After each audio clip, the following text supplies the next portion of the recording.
Hello guys, welcome to English for WBCS. Be mains ready before prelims যদি officer হতে চাও তো WBCS 2024-25। তো গাইস, শুধু প্রিলিমস পাস করে তো কোনো লাভ নেই। প্রিলিমসের জন্য শুধু প্রিপারেশন নিয়ে কিন্তু কোনো লাভ নেই যদি না তুমি মেন্স রেডি হয়ে উঠতে পারো, এবং সেটা প্রিলিমসের আগেই তোমাকে করতে হবে। কেন করতে হবে এবং কেন be mains ready before prelims দরকার, the need of the hour. ঠিক আছে, তুমি যদি তোমার প্রিপারেশন নিয়ে সিরিয়াস থাকো তাহলে কিন্তু অবশ্যই তুমি প্রিলিমসের আগে, দেখো প্রিলিমস কিন্তু খুব তাড়াতাড়ি হবে, খুব বেশি দেরি আর নেই।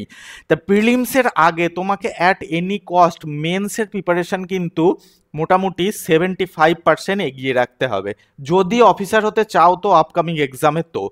তো আমি এই ভিডিওতে স্মার্ট স্টাডি প্ল্যান এখানে তোমাদের সঙ্গে ডিসকাস করব, যে বি মেন্স রেডি হতে গেলে, প্রিলিমসের আগে মেন্সের জন্য রেডি হতে গেলে তার স্টাডি প্ল্যান কি হওয়া উচিত, তার স্ট্র্যাটেজি কি হওয়া উচিত, এবং আমাদের যে স্মার্ট রিভিশন প্রোগ্রাম আছে নিত্য প্রগতি, তার সঙ্গে আমরা MRBP mains ready before prelims যে নতুন একটা অ্যাডিশন করেছি সেটা সম্পর্কেও আমরা এই ভিডিওর মধ্যে ডিসকাস করব। তা তুমি যদি তোমার প্রিপারেশন নিয়ে সিরিয়াস হও, ঠিক আছে, যে না আমি এই ভিডিওটা মজা মারতে দেখতে আসিনি, আমি এই ভিডিওটা দেখতে এসেছি যেন আমি BCS ক্লিয়ার করতে পারি, তাহলে ভিডিওটা কমপ্লিট দেখো, তোমার জন্য ভিডিও এবং তুমি সম্পূর্ণ বেনিফিট নিয়ে যাবে।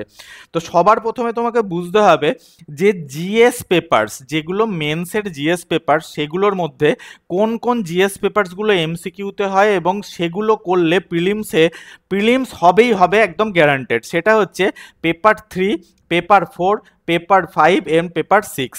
তুমি যদি মেন্সের এই চারটে পেপারের মধ্যে দুটো দুটো করে জিএস আছে, ঠিক আছে, জিএস এখানে 1 and 2 আছে, জিএস এখানে 3 and 4 আছে, জিএস এখানে তোমার 5 and 6 আছে, এখানে জিএস 7 and 8 আছে, ঠিক আছে, প্রত্যেকটার ভেতরে দুটো করে জিএস পেপারস আছে এবং প্রত্যেকটা পেপারসে 200 করে MCQs থাকবে, 200 করে, ঠিক আছে। যদি তুমি প্রিলিমসের আগে এই চারটে মেন্সের পেপার অ্যাট এনি কস্ট যদি রেডি করে ফেলতে পারো তাহলে কিন্তু প্রিলিমস 100% গ্যারান্টেড, তোমার প্রিলিমস নাববেই। তুমি লিখে নাও আজকের ডেট দিয়ে, যে ইংলিশ ফর WBCS এর দাদা বলে গেছে এই কথাটা, যে আমি যদি মেন্সের পেপার 3, 4, 5, 6 প্রিলিমসের আগে রেডি করে ফেলতে পারি তাহলে আমার প্রিলিমস 100% নেবে যাবে, কেউ আমাকে ঠেকাতে পারবে না, ঠিক আছে। তো প্রিলিমসের থেকেও বেশি ইম্পর্টেন্ট হচ্ছে মেন্সের এই পেপারগুলো করা। এবং একটা কথা এখানে মেনশন করতে আমি পছন্দ করব, দেখো মেন্সের জন্য কিন্তু বই বেশি পড়ার দরকার নেই, মানে বই বেশি পড়লে হবে না, সেখানে তোমাকে নিউমেরাস প্রচুর যত তুমি পারবে তোমাকে MCQs প্র্যাকটিস করতে হবে মেন্সের জন্য, অর্থাৎ এই চারটে পেপারের জন্য, ঠিক আছে, ক্লিয়ার। তো ফার্স্ট তোমাকে এটা বুঝতে হবে যে জিএস যে পেপারসগুলো, মেন্সের যে জিএস পেপারসগুলো প্রিলিমসের সেম এবং MCQতে আসে, এবং এই পেপারগুলো যদি তুমি ঠিকঠাক করে ফেলতে পারো প্রিলিমসের আগে তাহলে তোমার প্রিলিমস 100% নামবেই। তাহলে আমাদের স্ট্র্যাটেজিটা কি হলো, actually mains ready before prelims এর মানেটা কি হলো, যে তুমি যদি A এবং B গ্রুপের জন্য একজন অ্যাসপিরেন্ট হয়ে থাকো তাহলে তোমাকে প্রিলিমসের আগে কি কি রেডি করতে হবে, অন্তত 75% রেডি করতে হবে কি না, অপশনাল সাবজেক্ট। কারণ AB গ্রুপের জন্য একটা মাত্র অপশনাল সাবজেক্ট নিতে হয়, যার দুটো পেপার থাকে। তোমাকে অপশনাল সাবজেক্ট তুমি যেটাই চুজ করো, আমি এর পরের ভিডিওটা কতগুলো অপশনাল সাবজেক্ট হয় তার উপরে আনবো, যার জন্য তুমি যদি চ্যানেলে ফার্স্ট টাইম এসে থাকো এবং তুমি যদি এই ধরনের ভিডিও দেখতে পছন্দ করো তাহলে সাবস্ক্রাইব করতে অবশ্যই ভুলো না।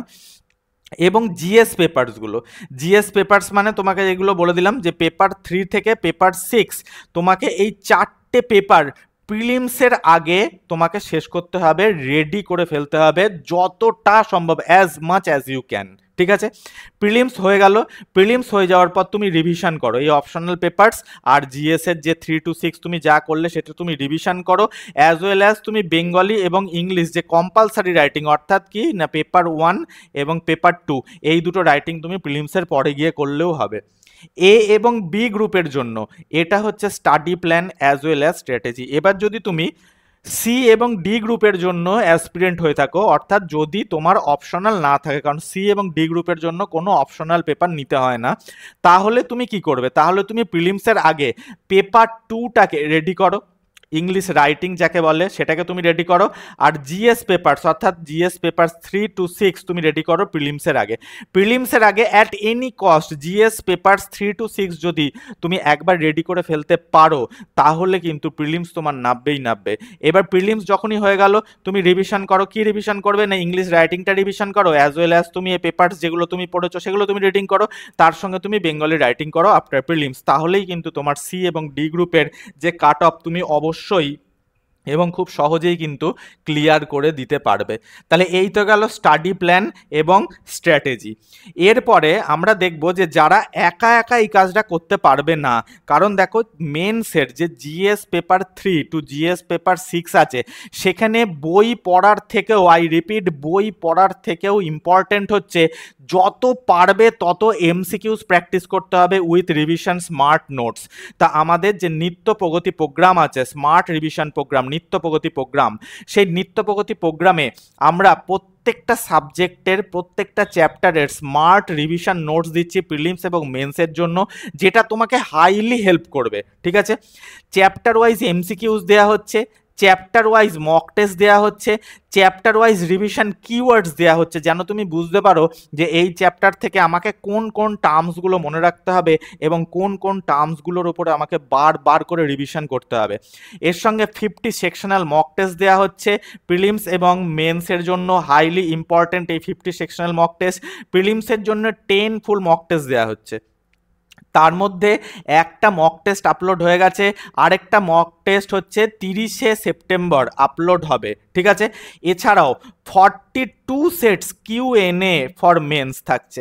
মেন্সের প্রিপারেশনের জন্য আমি প্রথমেই বললাম যে বইয়ের থেকেও ইম্পর্টেন্ট হচ্ছে কি না, যত পারবে তত এমসিকিউস প্র্যাকটিস করো। মেন্স হচ্ছে এমসিকিউ খায়। ঠিক আছে, তো তোমাকে এমসিকিউ প্র্যাকটিস করতে হবে, যেখানে আমরা 42 সেটস কিন্তু দেয়া স্টার্ট অলরেডি করে দিয়েছি। ঠিক আছে, যদি এই সমস্ত যেখানে আমি যা যা তোমাকে দেখালাম এইগুলো যদি তোমার বই রিডিংয়ের সঙ্গে, তোমার পিওয়াই কিউজের সঙ্গে যদি করা যায় এই সমস্ত মেটেরিয়ালস, তাহলে প্রিলিমসে 140 স্কোর করা থেকে তোমাকে কেউ আটকাতে পারবে না, এবং মেন্সেও তুমি কম করে মিনিমাম 750 মার্কস তো পাবেই, যেখানে তোমার মানে কাট অফ তো দেখো এ বি গ্রুপের জন্য একরকম থাকে, সিডি গ্রুপের জন্য একরকম থাকে। এ বি গ্রুপের সঙ্গে কি থাকে, এ বি গ্রুপের সঙ্গে তোমার অপশনাল পেপারের যে নাম্বার সেটা অ্যাড হওয়া থাকে, এবং সিডি গ্রুপের জন্য অপশনাল পেপারের নাম্বার থাকে না। তা তুমি যে কোনো পেপারের জন্য জিএস পেপারসগুলো অর্থাৎ পেপার 1 থেকে পেপার 6 পর্যন্ত অপশনাল পেপারকে বাদ দিয়ে তুমি অনায়াসে 750 মার্কস কিন্তু করে ফেলতে পারবে। এবার তুমি যদি অপশনালে এবি গ্রুপের জন্য অপশনালে যদি 200 পাও, তাহলে এই 750 প্লাস 200 950, আর যদি তুমি 100ও পেয়ে যাও, কি 150 পেয়ে যাও তোমার ইয়েতে কি বলে ইন্টারভিউতে, তাহলে কিন্তু অনায়াসেই তুমি এ বি গ্রুপে অবভিয়াসলি তুমি চান্স পেয়ে যাবে, তুমি কিন্তু কাট অফ ক্লিয়ার করে ফেলতে পারবে।